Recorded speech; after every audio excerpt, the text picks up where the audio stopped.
Hi, boys and girls. I'm Mrs. Brandt from Lone Pine Elementary. Today, we're going to talk about the Dewey Decimal System and nonfiction. All right, so nonfiction, just a reminder, nonfiction texts, they teach, they inform, and they explain real things. So they are not pretend make-believe stories. Take a look at this screen and let me know which books are nonfiction. Let's start with the two in the corner, Danny and the Dinosaur and Dinosaur Tracks. Which one do you think is nonfiction that has real, true facts? How about between Duck for President or the Election Day book? Which book has true facts? We call that nonfiction. On the bottom, there's the book The Gym Teacher from the Black Lagoon or the book Keeping Fit. Which one has true facts and is nonfiction?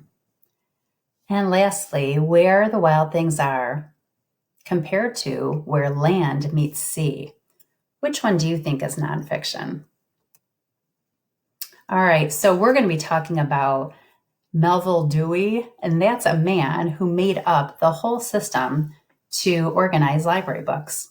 So it's not very exciting. It's actually kind of boring, but the reason we want to know about it is because it helps us place books in a library so that we can easily find them.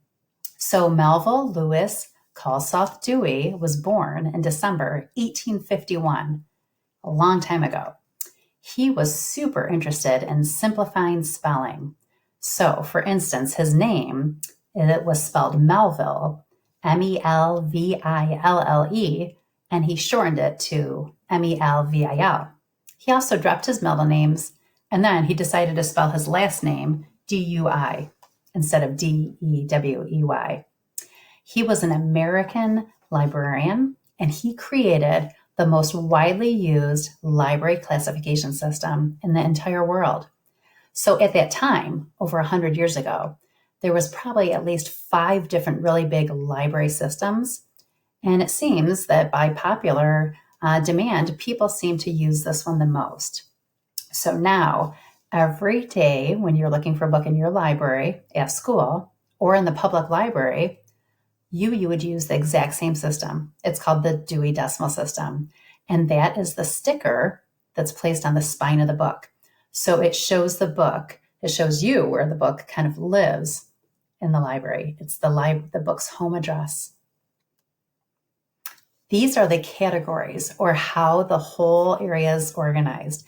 So right now, if you think back to your school library, and if you go over to the books that are nonfiction, the real, true, factual books, they're organized in these categories: 000, 100s, 200s, 300s, 400s, 500s, 600s, 700s, and 800s. Each category has a different subject of books sitting on the shelf. And then take a look at this screen. It's broken down even more. So you can see that books are organized all the way down to a very specific number on the spine of the book, on the column number. All right, let's look at this. This screen shows 3 different books. The first book on the left says Mars. And if we look on the spine of the book, it says 523.43. And then there's some letters underneath it. Those letters reference or show the author's last name, or the first 3 letters of the author's last name. So if I take a look at 523, and then I look over on the right side of the screen, it says the 500s are math and natural science books. And that makes sense because that book's about Mars. All right, here we have a lot of books. So take a look on the spine of the book. You can read the title, and you can also see the spine label that shows you where the book would be found in the library. The 500s of sciences, that makes sense. Mercury, Mars, what's in a sand dollar, peacocks. The next book in the middle there says baseball, and the spine label says 796.357. That is a sports book, and you'll find that in the 700s. And then there's 900 books. Those are all history and geography. Right now, we're going to take a minute to watch this short video about learning about the Dewey Decimal System.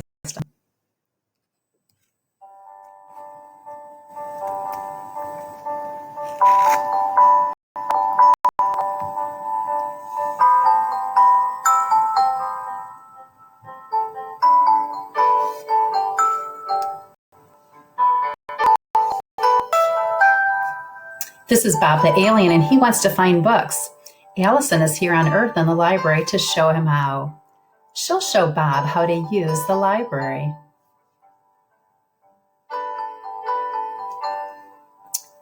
He can see the numbers on the spine of the book.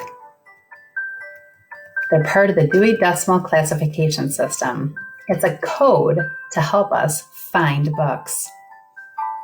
Books are in the 0-hundreds are usually about general things, like big encyclopedias, other cool topics too, like aliens. The 100s are books about philosophy and psychology. You can read about what it feels like to be human. Religion and mythologies in the 200s. The 300s has lots of stuff about social sciences, government, holidays, and the military. You can find hieroglyphics and language books in the 400s. Bob was starting to understand now.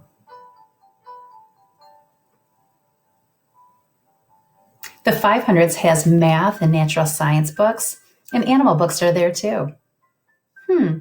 Maybe spider books are here. That's what Bob's interested in.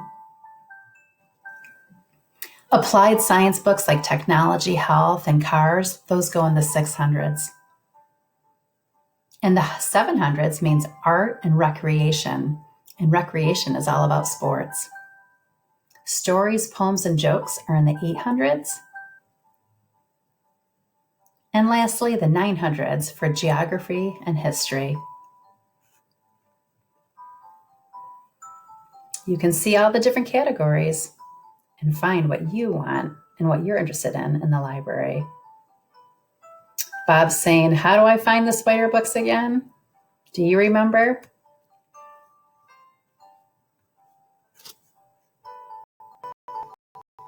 All right, so we'll take a look at this slide, which shows you how to play a game online. So I'd like you to look on the lessons for library. It's at the end of the day on Tuesdays, and there's a link there for this game called the Shelfer Online Game. Your job is to put books in order based on the call number of the book. That's the sticker on the spine. So if you start the game, you can pick fiction, that's the pretend, make-believe, silly stories, or the Dewey. And Dewey is the nonfiction books. That's the Dewey number. So you can choose if you want easy, medium, or difficult. And you should be able to organize books that way. All right, we also want you to take a look at something called the Nonfiction Minute website. This website allows you to kind of think of nonfiction as like a little appetizer. So you're learning just a little bit about one nonfiction topic, and it can be very informative. And it's just a little daily dose to show you that you might be interested in other things that you haven't heard of yet. That link is on your lesson plan as well. This is one of the screenshots of the Nonfiction Minute. So you'll be able to go in and look at topics, or you can just look by the week that they were entered. When we think of the Dewey Decimal System, we can ask questions that help us find books. So if we wonder, where do gorillas live? We could simply look in the 500s under science. Take a look at the screen and notice how it's organized. And you might want to pause for a minute and read the question and see if you can guess where you would shelf these books and what number you would put them in. All right, thank you. Take a look now on your library lesson plans, and you can go to the links I mentioned. And there's also many extension links to look at different nonfiction books. Have a great day.